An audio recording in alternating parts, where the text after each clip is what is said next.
स्वागत है बच्चों फिजिक्स इट्स इजी में। और हम लोग बात कर रहे हैं कक्षा 11 के अध्याय 4 पर, समतल में गति। और इसके अंतर्गत हमारी जो बात हो रही है वो अभी विमीय विश्लेषण सदिश विश्लेषण से संबंधित हो रही है। आज हम बात करने वाले हैं सदिशों के योग पर, जिसमें सबसे पहले बात कर लेते हैं कि सदिश समान दिशा में क्रियाशील हों तो उनका योग किस प्रकार से करते हैं। तो जैसा कि हम जानते हैं कि सदिश में दिशा होती है और दिशा को ध्यान में रखते हुए ही हमें उसको जोड़ना या घटाना पड़ता है। तो सदिश के योग के कुछ नियम भी हैं, हम उन पर भी बात करेंगे। पर सबसे पहले हम बात कर लेते हैं कि जब सदिश समान दिशा में हो तो उस स्थिति में योग कैसे होगा। जैसे एक सदिश ये है और इसमें हम एक सदिश इसको जोड़ना चाहते हैं। ये हमारा ए सदिश है और ये हमारा बी सदिश है। सदिश ए में सदिश बी को जोड़ेंगे तो हमें क्या प्राप्त होगा। तो जैसा कि मैंने पिछले वीडियो में भी बताया था कि एक आसान सा नियम है शीर्ष और पूंछ का नियम। शीर्ष और पूंछ का नियम कहता है कि यदि हमें a प्लस बी करना है तो a बनाइए और उसके शीर्ष से b को आगे बढ़ा दीजिए। तो ये a और उसके आगे हमने b जोड़ दिया। तो इस प्रकार से ये एक हमें नया सदिश मिला जिसकी दिशा a और b की दिशा ही है, क्योंकि दोनों समान दिशा में हैं तो उसका परिणाम भी उसी दिशा में होगा। तो a और b की दिशा होगी, परंतु परिमाण में यानी कि मात्रा में वो इन दोनों के योग के बराबर होगा। तो इस प्रकार से हम इस सदिश को बोल सकते हैं, यदि इसका नाम c दे दें तो c किसके बराबर है, सदिश a और सदिश b के योग के बराबर है। तो जब सदिश समान दिशा में होंगे तो वो सीधे सीधे इस प्रकार से जुड़ जाएंगे। जैसे सामान्य बीज गणित में हम जोड़ते हैं कि 2 में 3 को जोड़ दिया तो 5 आ जाएगा। एक उदाहरण ले लें कि एक व्यक्ति 10 मीटर उत्तर दिशा में जाता है, उसके बाद में वो 15 मीटर उत्तर दिशा में और आगे जाता है। तो पहला सदिश 10 मीटर उत्तर, दूसरा सदिश 15 मीटर उत्तर, दोनों मिलकर कितने हो गए। अब प्रारंभिक स्थिति से वो अंतिम स्थिति में कितना दूर है, तो अंतिम स्थिति 25 पर है, प्रारंभिक स्थिति 0 पर है, तो दोनों का योग कितना हो जाएगा, 25 मीटर उत्तर। तो इस प्रकार से यदि समान दिशा होगी तो उस स्थिति के अंदर सदिश सीधे सीधे जुड़ जाएंगे, जैसा कि हम यहाँ पर देख रहे हैं। अब दूसरा, जब विपरीत दिशा में क्रियाशील हों,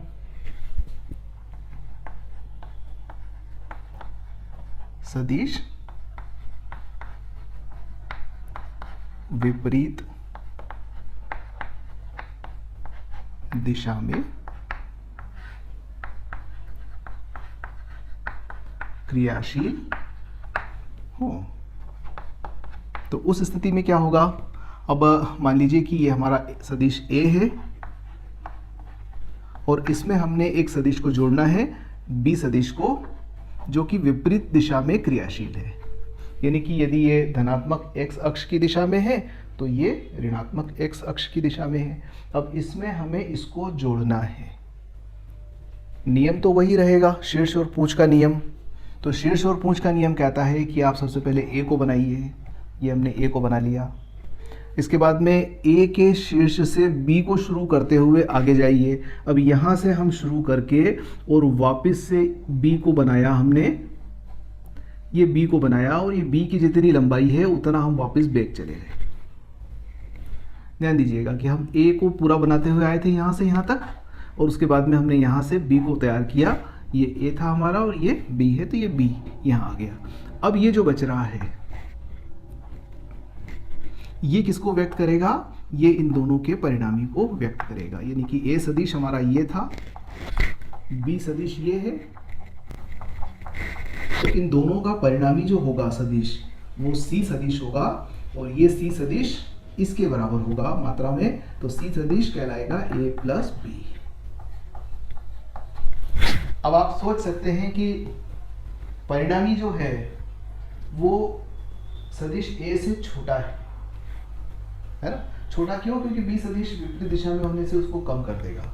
यानी कि सदिशों का योग ज़्यादा भी हो सकता है और सदिशों का योग कम भी हो सकता है। हम इसको एक उदाहरण के द्वारा समझ लें कि एक व्यक्ति 20 मीटर उत्तर दिशा में जाता है और 10 मीटर दक्षिण दिशा में वापस आता है। तो वो 20 मीटर उत्तर में गया और वापस से अगला 10 मीटर दक्षिण की ओर आया। इसका मतलब ये हुआ कि वो प्रारंभिक स्थिति से 10 मीटर पर है, तो इन दोनों सदिशों का योग क्या हो जाएगा, +20 - 10 संख्यात्मक रूप में, तो बचेगा 10। तो इस प्रकार से कहलाएगा योग, क्योंकि विपरीत थे इसलिए योग इस प्रकार से। ठीक, अब आइए यदि सदिशों के बीच में, ये तो दूसरी बात हो गई थी, यदि इन दोनों सदिश के बीच में हम कह सकते हैं कि कोण कितना है, 0 डिग्री। इन दोनों सदिशों के बीच कोण कितना है, 180 डिग्री। पर यदि सदिश के बीच में 0 और 180 के बीच का कोण हुआ तो क्या होगा, यानी कि तीसरा कह लें कि यदि दो सदिशों के मध्य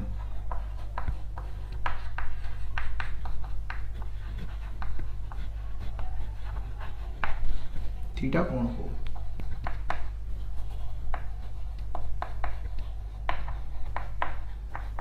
तो क्या होगा, हम उस स्थिति में निकालना चाहेंगे। तो ठीक है, थीटा कोण की स्थिति लेकर हम इस बात को फिर से लागू करना चाहेंगे। तो यहाँ पर मैं आपको बता दूं कि दो नियम हमारे बड़े पॉपुलर हैं। एक तो है त्रिभुज का नियम और दूसरा है समानांतर चतुर्भुज का नियम। हम इन दोनों नियमों की सहायता से योग सदिशों का योग ज्ञात करते हैं। तो अपन एक एक करके बात कर लेते हैं, त्रिभुज के नियम पर भी बात कर लेते हैं और समानांतर चतुर्भुज के नियम पर भी बात कर लेते हैं। अब त्रिभुज का नियम क्या कहता है कि यदि दिए गए सदिश त्रिभुज की दो आसन्न भुजाओं को व्यक्त करे तो उनका परिणामी त्रिभुज की तीसरी भुजा के द्वारा व्यक्त होगा और उसकी दिशा विपरीत दिशा होगी। अब इस बात को अपन चित्र के माध्यम से समझेंगे तो आप अच्छी तरह से इस बात को आत्मसात कर लेंगे। तो हम बात कर रहे हैं नंबर 1 पर त्रिभुज का नियम।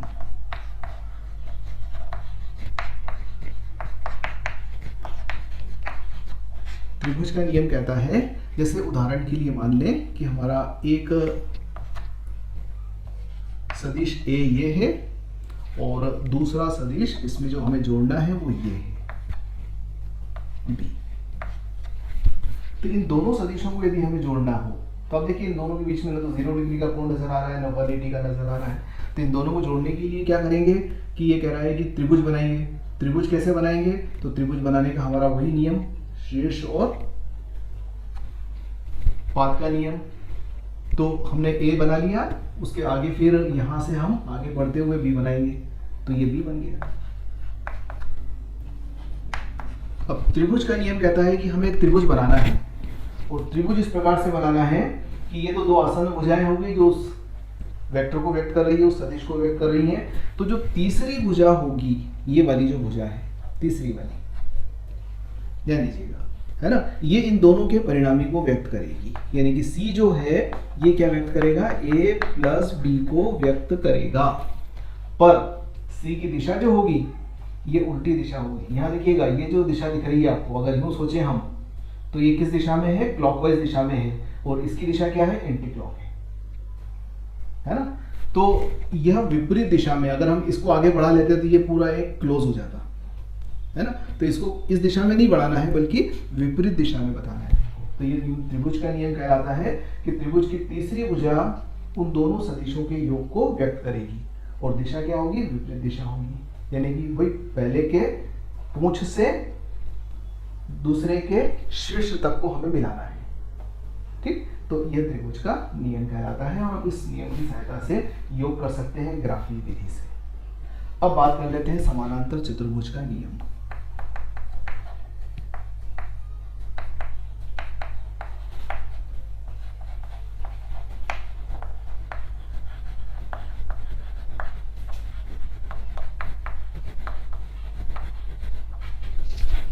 समानांतर चतुर्भुज का नियम क्या कहता है कि यदि दो सदिश जिन्हें हमें योग करना है समानांतर चतुर्भुज की दो भुजाओं को व्यक्त करे तो उनका परिणामी उस विकर्ण को के द्वारा प्रदर्शित होगा जो उन दोनों के प्रारंभिक बिंदु से निकलेगा। ठीक, समझ लेते हैं चित्र की सहायता से। माना कि ये A है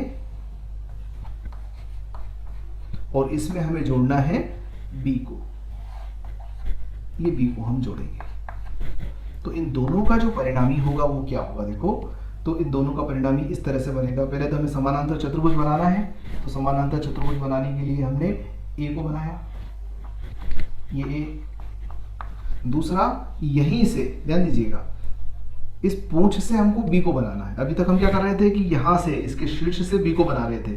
अब हम इसी की बात कर रहे हैं कि सेम ओरिजिन रहेगा, सेम ओरिजिन रखते हुए हमें बी को बनाना है, यानी कि बी बना लिया। क्लियर हो गया? ए बनाया और उसी बिंदु पर जहां से ए प्रारंभ हो रहा है हमने बी बना दिया। देखो बी इसके समानांतर है, ए इसके समानांतर है। अब इन दोनों से हमें समानांतर चतुर्भुज की रचना करनी है। ये दोनों से समानांतर चतुर्भुज की रचना कर रहे हैं। बी के समानांतर हमने ये बनाई और ए के समानांतर ये ड्रॉ कर लिया, यानी कि यदि ये ओ है, ये ए बी ले लिया हमने, तो इसको हम पी क्यू और इसको आर नाम दे देते हैं। तो समानांतर चतुर्भुज का नियम कहता है कि यदि दिए गए सदिश समानांतर चतुर्भुज की दो भुजाओं को व्यक्त करे तो इनका परिणामी इस विकर्ण के द्वारा व्यक्त किया जाएगा। ये जो विकर्ण है जो कि इस बिंदु से प्रारंभ हो रहा है, कौन सा, इनका जो ओरिजिन बिंदु है यहां से प्रारंभ हो रहा है, इस विकर्ण के द्वारा यह परिणामी व्यक्त होगा। यानी कि सी जो है ये ए प्लस बी के योग के बराबर है, जबकि ए और बी के बीच कोण कितना है, ये थीटा डिग्री कोण है ना। तो ए और बी के बीच यदि थीटा कोण है तो इनका परिणामी इस सी विकर्ण के द्वारा व्यक्त किया जाएगा। इस नियम को हम समानांतर चतुर्भुज का नियम कहते हैं। यहाँ ध्यान दीजिएगा कि ये हमारे सदिशों के योग के लिए हमें ग्राफी विधि से हमने किस प्रकार से योग करते हैं वो निकाला है। मैं आपको एक बात स्पष्ट कर दूं कि जब परिभाषा की बात आती है या नियम की बात आती है या सिद्धांत की बात आती है तो हमें किताब को फॉलो करना चाहिए। यहाँ पर हम कह रहे हैं कि त्रिभुज का नियम, तो त्रिभुज का नियम जो मैंने बताया है, आप उस शब्दों को पकड़ते हुए किताब की जो भाषा है उसी को अपनी कॉपी में नोट करने की कोशिश करें। उसी प्रकार से समानांतर चतुर्भुज का नियम, क्योंकि जब नियम व परिभाषाओं को हम कोट करते हैं तो उस स्थिति में शब्दों का बड़ा महत्व होता है। तो आम भाषा में जब हम समझाते हैं तो हमारे शब्द थोड़े से डिफर जाते हैं, पर मेरा आप लोगों से सबसे यही कहना है कि जब भी नियम हो, परिभाषाएं हो, सिद्धांत हो, तो हमें किताब को फॉलो करना बहुत आवश्यक है। तो आप बोर्ड से उतार लेंगे, साथ में किताब की मदद से ये दोनों नियम, त्रिभुज का नियम क्या है ये भी नोट कर लेंगे और समानांतर चतुर्भुज का नियम क्या है उसे भी नोट कर लेंगे। अब हम बात कर लेते हैं कि गणितीय विधि से हम सदिशों का योग किस प्रकार से करते हैं।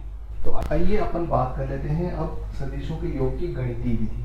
तो पिछले इसमें हम बात कर रहे थे कि किस प्रकार से ग्राफीय विधि के द्वारा हम सदिशों का योग कर सकते हैं। अब गणितीय विधि देख लेते हैं ताकि हम सीधे सीधे समीकरण की मदद से सदिशों का योग कर सकें। तो यहाँ पर जैसा कि हमने देखा था त्रिभुज का नियम और समानांतर चतुर्भुज का नियम, इन दोनों नियमों की सहायता से हम योग करते हैं। तो हम दोनों में से एक उदाहरण ले लेते हैं समानांतर चतुर्भुज का और उसकी गणितीय विधि से ये निकाल लेते हैं कि क्या समीकरण हमें प्राप्त होती है। मैं आपको बता दूं कि त्रिभुज के नियम और समानांतर चतुर्भुज के नियम के परिणाम एक जैसे प्राप्त होते हैं। ठीक, तो आइए समानांतर चतुर्भुज के नियम का हम उपयोग करते हुए दो सदिशों का योग करते हैं। तो माना कि एक सदिश हमारा ये है ए और इसमें हम इस सदिश बी को जोड़ेंगे।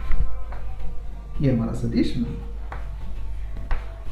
इन सदिशों का योग करना है समानांतर चतुर्भुज के नियम से। तो समानांतर चतुर्भुज का नियम कहता है कि हम सदिश ए को बनाएंगे और उसी मूल बिंदु से हम सदिश बी की रचना करेंगे। तो ये सदिश बी बना दिया हमने। तो इन दोनों का कटान बिंदु।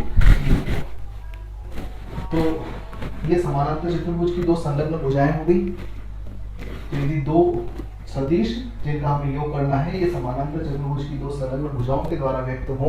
अब यहाँ समानांतर चतुर्भुज की बात कर रहे हैं तो हमें यहाँ समानांतर चतुर्भुज का निर्माण भी करना पड़ेगा। तो ये हमने एक समानांतर चतुर्भुज बना लिया, यानी कि ए के समानांतर इसको बनाया और बी के समानांतर हमने इसको बना लिया। तो इस प्रकार से आप देखिएगा कि इसको नाम दे दें ओ, पी, क्यू और आर। तो ओ, पी, आर, क्यू एक समानांतर चतुर्भुज है जिसमें ए और बी जो है समानांतर चतुर्भुज की दो संलग्न भुजाएं हैं जो परिमाण और दिशा में जिन सदिश को हमें जोड़ना है उन्हें व्यक्त करती है।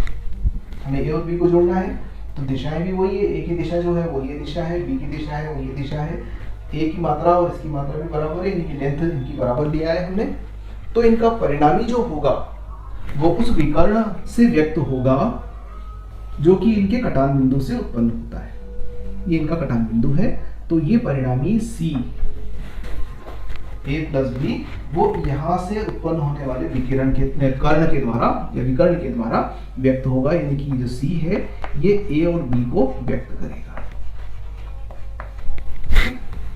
अब आइए हम लोग ये जानना चाहते हैं कि C का मान कितना होगा। ये होगा ये तो क्या ठीक है, पर C का मान कितना होगा ये निकालना चाहते हैं। तो भाई A का भी कुछ न कुछ मान होगा, B का भी कुछ न कुछ मान होगा, तो C का भी कुछ न कुछ मान होगा। तो वो C का मान कितना होगा A और B के मान से, तो देख लेते हैं। माना कि A और B के बीच जो कोण है ये कितना कोण है, ये थीटा कोण है। A और B से इनके बीच बनने वाला कोण थीटा कोण है। तो हम एक काम करते हैं, इस चित्र को थोड़ा सा आगे बढ़ा लेते हैं। OQ को आगे बढ़ा लिया और R से हमने एक लंब बना दिया RN, जो OQ को N बिंदु पर प्रतिच्छेद करता है। क्या किया है यहाँ पर कि OQ को आगे बढ़ाया और R से एक लंब डाल दिया RN OQ के ऊपर। ठीक, अब यहाँ हम इस समकोण त्रिभुज में बात कर लेते हैं। ORN त्रिभुज ORN समकोण त्रिभुज है। ठीक है, यदि समकोण त्रिभुज है तो कर्ण का वर्ग लंब के वर्ग और आधार के वर्ग के बराबर होगा, यानी कि OR वर्ग बराबर होगा ON वर्ग प्लस RN वर्ग। ऐसा लिखने में कोई परेशानी नहीं। कर्ण का वर्ग लंब का वर्ग RN का वर्ग और ये आधार के वर्ग इन दोनों के बराबर होगा।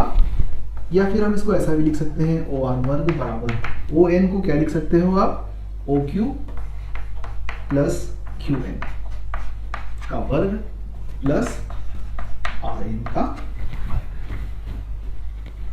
ये पूरा जो है वो इसके और इसके योग के बराबर है। हमने इसको अलग अलग करके लिख दिया है। अब इस होल स्क्वायर को खोल लेते हैं एक बार।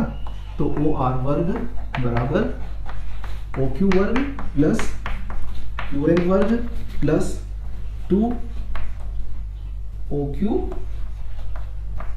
QN प्लस RN वर्ग, A वर्ग प्लस B वर्ग प्लस 2AB प्लस RN वर्ग, ये जो बचा हुआ हमारे पास ये चीज है। अब हम देखिए इस QN के बारे में हम थोड़ी सी बात कर लें। चूंकि QR बराबर है OP के,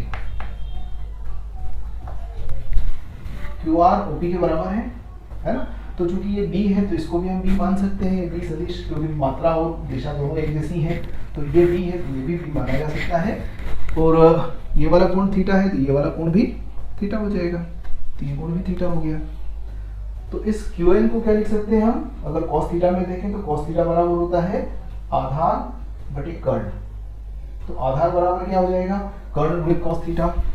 तो OR वर्ग बराबर OQ वर्ग ऐसा ही रहने दो प्लस QN वर्ग। इस QN वर्ग को मैं लिख रहा हूं QR वर्ग cos वर्ग थीटा, क्योंकि QN बराबर QR cos थीटा है। QN बराबर QR cos theta plus 2 OQ को वैसा ही रहने दो और इस QN की जगह पर हम लिख देते हैं QR cos थीटा प्लस, अब इस RN के बारे में भी काम कर लेते हैं। इस समकोण त्रिभुज में RN क्या चीज है, RN लंब है। तो लंब बराबर क्या हो जाएगा, कर्ण गुणित साइन थीटा। तो इसको लिख सकते हैं हम QR वर्ग प्लस साइन वर्ग थीटा। क्लियर है, समझ में आ रही बात। मैंने इस समकोण त्रिभुज का उपयोग कर लिया और इसकी जगह पर ये लिख दिया और इसकी जगह पर ये लिख दिया। ठीक, अब आप एक काम करो कि साइन स्क्वायर थीटा और कॉस स्क्वायर थीटा को एक साथ कर लो, तो ये बच जाएगा हमारा OR वर्ग बराबर OQ वर्ग प्लस QR वर्ग साइन वर्ग थीटा प्लस कॉस वर्ग theta plus 2 OQ QR cos theta. अब साइन वर्ग थीटा प्लस कॉस वर्ग थीटा एक होता है, तो ये OR वर्ग बराबर क्या हो जाएगा, OR वर्ग बराबर OQ वर्ग प्लस QR वर्ग प्लस 2 OQ QR आप देखिए क्यू आर को क्या लिख सकते हो आप, ओपी लिख सकते हैं। तो मैं एक काम करता हूँ, इस क्यू आर को ओपी लिख देता हूँ। तो ओपी वर्ग, और यहाँ पर भी ओपी लिख देते हैं, ओपी कॉस थीटा। अब ये देखिए ओ आर क्या है, ओ आर सी का मान है, संख्यात्मक मान है ना। इसका मतलब ये हुआ कि ये सी मोड सी का वर्ग है। ओ क्यू क्या है, मोड ए का वर्ग है। ओपी क्या है, मोड बी का वर्ग है, प्लस 2 मोड ए मोड बी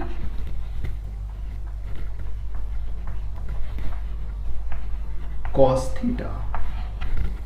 या फिर इसको अपन ऐसा भी लिख सकते हैं, सी वर्ग बराबर ए वर्ग, संख्यात्मक मान है, एरो नहीं लगाएंगे ऊपर, प्लस बी वर्ग प्लस 2ab कॉस थीटा।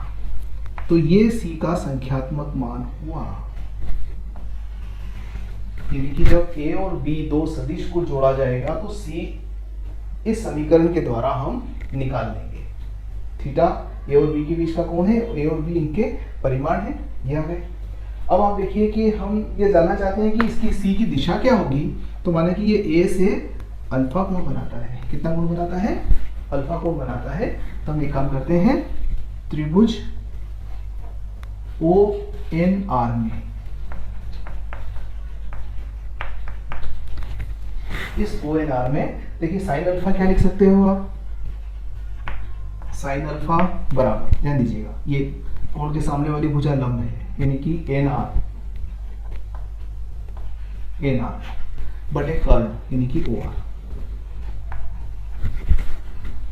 लंब बटे कर्ण, ये हो गया ठीक। और एन आर को क्या लिख सकते हैं, ये लिखा हमने एन आर या आर एन, इसको लिखा है क्यू आर साइन थीटा, और क्यू आर को क्या लिखा है हमने फिर ओपी। तो मैं यहां लिख रहा हूं एन आर की जगह पर ओपी साइन थीटा बटे ओ आर। ये साइन थीटा का मान आ गया, साइन अल्फा का मान आ गया, सॉरी। तो साइन अल्फा बराबर ओपी साइन थीटा बटे ओ आर। इसी प्रकार से कॉस अल्फा क्या हो जाएगा, कॉस अल्फा यानी कि ये आधार बटे कर्ण, आधार यानी कि O Q plus Q N, O Q plus Q N बटे O R. O Q plus Q N की जगह पर देखो हमने लिखा था क्यू आर कॉस थीटा, और फिर क्यू आर को लिख दिया था ओपी, तो ये हो जाएगा ओपी कॉस थीटा बटे ओ आर। अब यदि इन दोनों समीकरणों का उपयोग कर ले हम, तो अल्फा का मान निकाल सकते हैं, यानी कि टेन अल्फा के रूप में अगर इसे लिख दें तो टेन अल्फा बराबर क्या हो जाएगा, ओपी, ओपी यानी कि क्या है, देखिएगा ओपी यानी कि बी, तो बी साइन थीटा बटे ओ आर तो कट जाएंगे, तो नीचे बचेगा ओ क्यू यानी कि ए प्लस बी कॉस थीटा। तो इस सूत्र की सहायता से हम दिशा ज्ञात कर लेंगे कि C जो है ये किस दिशा में क्रियाशील होगा।